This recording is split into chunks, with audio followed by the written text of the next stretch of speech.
antes de irnos a la pausa, una parte de la pregunta que hacía Albert con relación al tema de la preferencia entre los equipos tradicionales, el esfigmomanómetro tradicional con el estetoscopio y la boga de hoy, que son los equipos digitales. Sí, hasta ahora los equipos de mayor precisión son los Omron y hay diferentes. Son los digitales, entre los digitales. ¿No? Omron y Microlife. Microlife lo que la gente dice Microlife, pero Microlife son los más estandarizados y hay diferentes modelos para que la gente lo pueda usar. Claro, nosotros en la práctica clínica usamos generalmente los modelos más avanzados porque nos dan una mayor consistencia y nos pueden dar otros valores agregados. Por ejemplo, en investigación. Las arritmias, por ejemplo, ¿hay alguno de ellos que muestran? Sí, ¿Si hay arritmias? Exacto, el pulso, la presión arterial media, que es importante, pero también hay dispositivos desde el año 2008 que se han estado utilizando para investigación y lo que estamos usando ahora, que te dan un registro de por lo menos una cantidad X de tomas de presión. Los Omron acumulan sobre 100 medidas. Correcto, sí. Entonces tú tienes ahí una bitácora digital que la puedes compartir con el médico. Incluso. No, y es muy importante porque, por ejemplo, cuando estamos en investigación, ¿qué pasa? Que tú no puedes falsear datos, eso está registrado. Es más, inclusive, algunos vienen que tú le pones un rollito de papel, lo imprime y eso es lo que tú adhieres al récord. Y cuando viene un auditor, revisa eso. Entonces no fue que yo quise complacer, no. Tiene que ser con ese tipo de dispositivos hoy día que se están haciendo las investigaciones en hipertensión arterial. Claro, antes era con el manual y cada vez se va a seguir introduciendo los equipos digitales, lo que hay que orientar a la población de cuál es el equipo que debe obtener, cuáles son los adecuados y cómo debe hacerse la toma de la presión de la manera más adecuada, que es lo que estamos hablando. De ahí que la tendencia actual es a usar más dispositivos digitales, porque primero se escapa el subjetivismo. Entonces tiene una pantalla que le da un valor y que se lo da impar y par. Por ejemplo, para el equipo manual, si tú crees que la presión te dio 155, lo correcto es que tú anotes que te dio 156. Siempre el número par superior sería el número adecuado a tomar en cuenta. Y depende, por eso decía, del subjetivismo de la persona. A veces hay pacientes que tienen presión arterial que tú puedes creer que que no es normal o que es. Por ejemplo, un paciente que tiene 160-40. Eso no es lo que vemos normalmente. Es un dato claro, importantísimo. No es coherente. Claro. Entonces, cuando tú repites de 160-40, tú tienes que pensar rápidamente. Este paciente tiene que tener una insuficiencia aórtica para que te dé una presión tan amplia, diferencial tan amplia. Y si no tiene insuficiencia aórtica, es un paciente que tiene arteriosclerosis y eso tiene un efecto negativo, deleterio en el futuro para el pronóstico. Mientras más amplia es la diferencia de la presión sistólica y diastólica, peor será el pronóstico del paciente. Y eso lo podemos ver entonces con una toma de presión arterial. Claro. Entonces, señores, hoy conversamos con el doctor Ángel González Medina y el tema es cómo preparar esa evaluación cardiovascular a principio de año, doctor. Entonces, usted iniciaba hablando de que lo primero que hay que hacer es sentarse a conversar con el paciente, ¿verdad? Correcto. Sentarse a hacer esa historia, que él relate cómo se siente en el momento, qué ha pasado. No importa que usted lo conozca. Exacto, no importa. Es fundamental. Hay que volver, hay que cuestionar, hay que hablar. Eso es fundamental. Toma de presión, ya ha dicho cómo se hace. ¿Qué sigue, doctor? ¿Con qué seguimos? ¿Con laboratorio? ¿Seguimos con algunos estudios de gabinete? ¿Con qué seguimos? Correcto. Nos vamos entonces, dependiendo de lo que encontremos, generalmente vamos a hacer determinaciones de laboratorio. Vamos a ver cuáles son los laboratorios. ¿Cuáles serían los laboratorios que vamos a determinar? En primer lugar, un hemograma. Un hemograma. ¿Y por qué? Porque el hemograma es algo rutinario, ¿verdad? Y nos puede dar información importante para la hipertensión sobre todo. ¿Un hemograma? ¿Por qué? Sí. ¿Cómo hace? Porque si el paciente tiene glóbulos rojos aumentados, sí, un hematócrito elevado, una hemoglobina elevada, entonces ese paciente puede tener un estado que se conoce como policitemia o una eritrocitosis. O sea, existen dos condiciones. Muchos glóbulos rojos. Exacto. Hay personas que tienen una enfermedad que se llama policitemia vera, que desarrollan hipertensión secundaria. a tener mucha sangre, claro. como dice la gente. Y otros que aunque no tengan policitemia vera, por su gran ingesta de carne o de alimentos que tienen alto contenido de hierro, también tienen una policitemia. Pero también está el paciente bronquítico crónico, el enfermo broncopulmonar crónico, que por la enfermedad obstructiva también aumenta los niveles de hemoglobina. Entonces, eso también puede elevar la presión arterial. Entonces, eso es muy importante. O sea, que un hemograma tan simple nos ayuda a ver una información del punto de vista cardiovascular tan importante. Claro, si vamos a suponer que el paciente tenga anemia, entonces tiene insuficiencia cardíaca, es un elemento importante, porque si tiene anemia, entonces ese paciente no va a evolucionar igual que uno que no tenga anemia. Es que corregir la anemia para que haya una adecuada función del corazón y del miocardio para que el paciente esté adecuadamente controlado. Bueno, a eso sigue un examen de orina. Vamos a ver qué dice la gente. Vamos a ver qué pregunta la gente. Buenos días. Hola. 809-682-9850 es la línea nacional de contacto en cabina y 833-380-0062. Doctor, nos quedamos con el examen de orina, doctor. Entonces, usted decía, examen de orina, pide un examen de orina, quedamos hemograma, ¿y por qué? Examen de orina, ¿qué pasó con el examen de orina? El examen de orina es muy importante para nosotros. Por ejemplo, podemos encontrar hallazgos que va desde la acidez de la orina. Si esa orina se pone muy alcalina, está muy alcalina, bueno, tú puedes inducir que puede haber un proceso infeccioso, que puede estar muy concentrada, pero en un paciente joven o hipertenso, que tú estés pensando en hipertensión secundaria, cuidado, porque vas a tener que, si encuentras eso en la orina, que hacer niveles de potasio. Porque si el paciente tiene un hiperaldosteronismo, entonces puede tener una orina alcalina, con un pH alto. Pero más que eso, está el aspecto de la presencia de proteínas en la orina. Porque eso indica... Hay que determinar proteínas. Claro. Tú ves que lo dice. Si te dice proteína, una cruz positiva, 2 cruces positivos, 3 cruces positivos, eso tiene una importancia capital en el paciente cardiópata o no, o nefrópata o diabético. Y hasta el que se sale de ahí.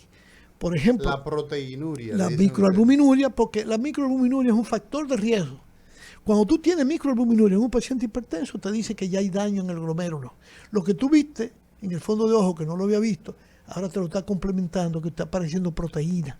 Decía la doctora, nuestra nefróloga Hilario, sí, que la biopsia más económica que existe el examen de orina. El examen de orina. Correcto. Ciertamente. Así es. La información que hay en una muestra de orina es valiosísima. Claro. Y en esa muestra de orina usted puede ver si ese paciente tiene microalbuminuria. Microalbuminuria. ¿Qué es lo que va a aparecer ahí? Que usted la puede dosificar ya en orina y va a tener una evidencia más clara de la pérdida de proteína. Eso significa que hay glomerulosclerosis, o sea, hay daño ya a nivel de los vasos glomerulares. Una parte del riñón importante que se llama glomérulo. Y lo que te indicaría a ti que ya ese es un riñón que está sufriendo y que ya no es un hipertenso cualquiera, como si fuera un diabético que hace el mismo daño también.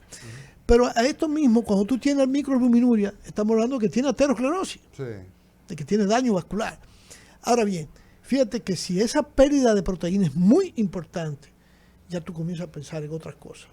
Tiene un síndrome nefrótico, tiene una amiloidosis, tiene un linfoma, tiene un mieloma múltiple. Sí, o sea que ya hay otros horizontes que se van abriendo con un examen de orina. O tiene una condición que puede tener un trastorno de una gammapatía monoclonal, que ya es una enfermedad, que puede estar una condición que está relacionada con un proceso degenerativo de la médula ósea. Doctor, vamos a escuchar qué dice la gente. Buenos días, Cátedra Médica. Sí, buen día. Sí, adelante con su pregunta. Una tensión arterial en 14.9, ¿cómo el doctor la define? ¿Usted qué edad tiene, señor? 59 años. ¿Y usted es hipertenso? Sí, señor. ¿Y toma patilla, como dice la gente? Tomo híbrida 25 porque me dio neumonía por COVID. Entonces, después que me dio la neumonía por COVID, quedé con unas palpitaciones. ¿Eso tiene los sartán con alodipina? No, alodipina con lisinopril. Con lisinopril. Entonces, ¿25 o 10.5? 25. Ok, sí, así es. Correcto. 140-90 está manejando usted de presión arterial. Algunas veces y otras veces a 130, 80. Ok. Bueno, mire, lo correcto es que si un paciente hipertenso, tenemos una controversia todavía entre lo que plantean los europeos y lo que se plantea en las guías norteamericanas. Los europeos todavía plantean que lo importante es que un hipertenso tenga la presión por debajo de 140. ¿Pero qué dicen? Eso dicen los Sí, europeos. pero ¿qué dicen además? Que lo ideal es que esté lo más cerca posible de 130. Fíjate cómo hay disyuntiva. Los norteamericanos te plantean que claramente tiene que estar por debajo de 130. 130 o menos. Eso es lo que se llamaría control de la presión arterial. Y yo creo que en ese sentido los norteamericanos tienen razón. Obviamente, hay pacientes que desarrollan hipertensión que no ha sido controlada adecuadamente, y cuando tú les reduces la presión arterial de manera importante pueden tener síntomas. ¿Por qué? Porque ya la hipertensión le ha causado una serie de alteraciones en su vasculatura cerebral, en la que cuando usted reduce la presión a los límites normales, entonces puede comenzar a tener síntomas, a no sentirse bien, porque ya hay cambios estructurales en sus vasos, que cuando usted le disminuye la presión, entonces el paciente comienza a no a sentirse correctamente como estaba. Entonces, a veces esos pacientes hay que mantener la presión entre 14 y 15 para que se sientan bien, porque ya no vamos a poder modificar eso, a menos que en el futuro, ¿verdad?, con las nuevas drogas que tenemos, con los nuevos cambios de estilo de vida, el uso de una serie de elementos que pudiéramos hablar después, que usted pudiera cambiar el daño estructural que existe en esos vasos sanguíneos, que entonces vaya haciendo adaptaciones, pero eso tomará años, porque ese daño vascular tomó años en instaurarse. Entonces no va a ser tan fácil revertir lo que ya existe. Entonces eso es importante. Entonces lo ideal es que tenga su presión por debajo de 140, lo más cerca de 130, y yo diría que lo ideal es 130 o menos, si él se siente bien, y que debe hacer su control, hacerse su monitoreo ambulatorio de presión arterial, ya sea en el hogar o ya sea con un monitoreo que se le ponga en un consultorio el mapa, para demostrar que no sea una elevación transitoria, porque puede haber elevaciones transitorias de la presión arterial y el paciente estar adecuadamente controlado. Es muy importante que cuando se hace el monitoreo, el promedio de las 24 horas es muy importante. Si el promedio de las 24 horas es normal, entonces aunque haya tenido algunas subidas de la presión arterial durante el día. Sí. Y lo que hay que ver con qué se correlacionan esas elevaciones. ¿Fue que subió una escalera? ¿Fue que discutió? ¿Consumió algo? ¿Una bebida estimulante? ¿Discutió con alguien? ¿O se estresó por alguna situación? Entonces, todas esas cosas hay que relacionarlas. La interpretación de un mapa no es tan sencilla como se hace. No es tan fría. Por eso hay que darle un diario al paciente que no se le está dando. Claro. A la gente que no se escucha, hoy le estamos dando la oportunidad de usted hacer su primera consulta con el doctor Ángel González Medina, y usted se puede comunicar con nosotros al 809-682-9850 y también a través de la línea internacional 833-380-0062. Entonces, doctor, usted detallaba que dentro de estas analíticas que deben realizarse al paciente debe estar el hemograma, el examen de orina en donde debe evaluarse si hay proteína en esa orina. ¿Qué otros análisis hay también que hacer? Pruebas o determinaciones de la función renal. Hay que hacer por lo menos una creatinina o una urea, o si el paciente ya anda ahí con que usted tiene sospecha, hacerle las dos. Obviamente, si es un paciente varón ya de más de 40, 45 años, entonces preferiblemente hacerle su antígeno prostático. También. Como parte de su evaluación complementaria, porque hay pacientes que pueden tener una hipertrofia prostática y causando obstrucción, y eso hace que eleve la presión arterial. Una cosa importante que se me olvidó ahorita, que el paciente cuando lo evaluamos no debe tener la vejiga llena. Si la vejiga está llena, cuando va a tomar la presión arterial. Debe ir al baño primero, hacer pipí. Debe ir al baño primero antes de la Eso toma es un de presión. detalle importante. O decir, doctor, o el doctor preguntarle, ¿usted tiene deseo de orinar? Muchas veces nos damos cuenta porque cuando hacemos el examen encontramos que tiene la vejiga llena. Claro. Entonces eso es importante porque eleva la presión transitoriamente. Claro. Entonces, pruebas de función renal, los niveles de lípidos, de grasas, colesterol total, colesterol bueno, colesterol malo, triglicéridos, y A partir de ahí, entonces, ¿verdad? Ver cómo anda la función hepática, porque también es importante por las medicaciones que vamos a usar. La función hepática, ¿cómo nosotros la determinamos? Por las doctor? transaminasas. Las transaminases. Transaminasas son la Oxalacética, oxalacética y la la pirúvica. pirúvica. TGO, TGP, decimos. TGP o AST o ALT, O ALT. que es lo mismo. Exacto. Entonces son las pruebas hepáticas y dependiendo del tipo de paciente, pudiéramos incluir pruebas de función del tiroides, porque muchas veces... TSH, sí, T4 libre, sí. T3. Sí, el TSH 3 total y T4 libre. Fíjate que en día pasado vi un paciente familiar porque se estaba mareando y la presión estaba bajita, estaba deshidratado. Y ese paciente se me ocurrió por lo que él tenía una molestia en la garganta que le molestaba, pero no era la garganta en sí.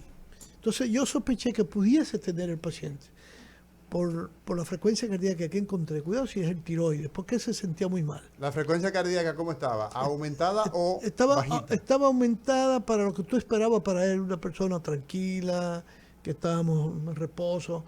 Y yo diría que estaba casi en el extremo normal.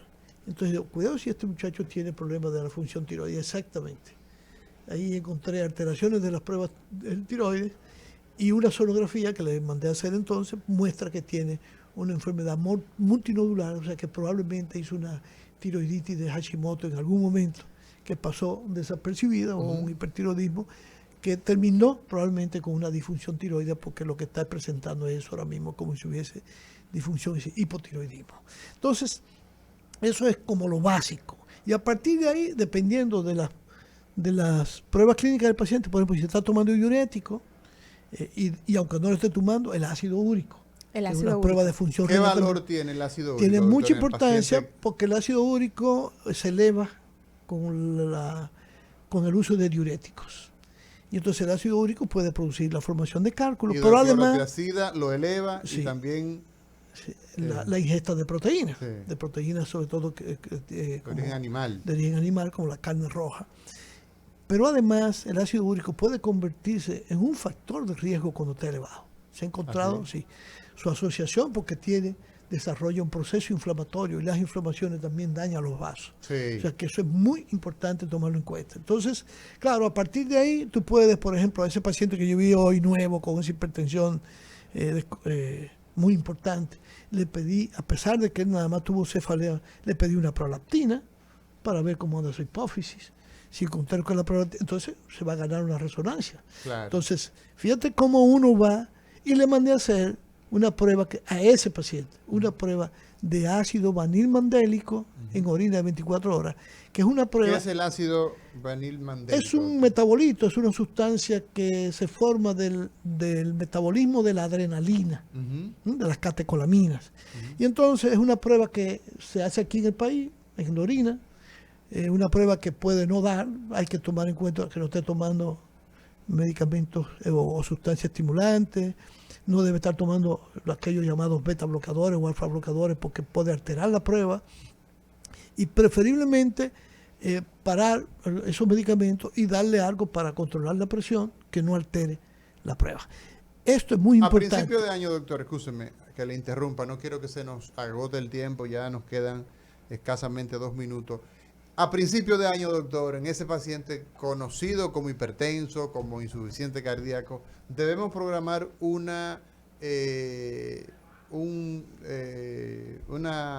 Doppler Sí, no solamente el Doppler. transcraneal, una ecocardiografía. Acuérdate que no hemos hablado del electrocardiograma, entonces Sí. el electrocardiograma es importante, sobre todo para que esté enfermo y al que viene por primera vez, porque tú puedes determinar si ha habido cambios en su electrocardiograma que pudieran plantear que el paciente no está del todo normal. Por supuesto, dependiendo del tipo de paciente, nos vamos a hacer Doppler de las arterias carótidas inicialmente, o podríamos hasta, dependiendo de lo que estemos pensando, por una arritmia, hasta el Doppler transcraneal. El ecocardiograma, si hace tiempo que no se lo hace o no lo ha hecho nunca, debe hacerse su ecocardiograma. Debemos, sobre todo en este paciente, plantear la evaluación renal, ya no solamente con las pruebas, paciente que vino por primera vez, que es muy hipertenso, como yo te dije, buscar la función renal. Por ejemplo, a ese paciente yo le mandé a hacer una tomografía. ¿Por qué? Porque quiero ver cómo están esos riñones, independientemente de lo que me ha dicho, porque puedo detectar directamente ya los cálculos. Uno, dos, que si tuvo una infección, que él dice que tuvo una infección una vez, es que tiene un riñón más pequeño que el otro, entonces tiene una pielonefritis crónica. Exacto. Entonces, esa es la causa de hipertensión. O que tiene un tumor renal, Exacto. o que tiene un tumor en la glándula suprarrenal, o Entonces, cerca del riñón. Entonces, eso me recuerda mucho a un paciente que yo lo estudié y no encontré nada. Y después volvió unos años después porque él estaba controlado, se descuidó, muy hipertenso y no se controlaba. Le repito la tomografía y tenía el tumor renal. Porque Vale. yo decía que él tenía que tener algo que para poder explicar por qué su hipertensión no se controlaba. Bueno, doctor, fíjese que hemos terminado el día de hoy con el introito de lo que es la evaluación inicial a principio de año. Y la mayoría de la gente le dice, me voy a hacer un ejecutivo. Bueno, pues ya usted tuvo la oportunidad de escuchar de viva voz de los aspectos básicos que se hacen en una evaluación rutinaria de principio de año. Yo creo que tenemos que seguir hablando de estas cosas, doctor, Claro. porque esto tiene una importancia capital. Fíjate que yo te hablé de la tomografía. Pude haber mandado una sonografía, pero yo quería matar un gallo, dos gallos de un solo tiro. De un solo tiro. Y Bueno, aproveché la tomografía. señores, esto ha sido todo por el día de hoy. Gracias, doctor, por estar con nosotros como cada miércoles. Doctor Ángel González Medina lo encontramos en la Abel González de la Lincoln y lo encontramos en Hospitén. Gracias y mañana será otro día. No le cambie, por ahí viene el señor con Mariotti y compañía, al mediodía con Mariotti y compañía.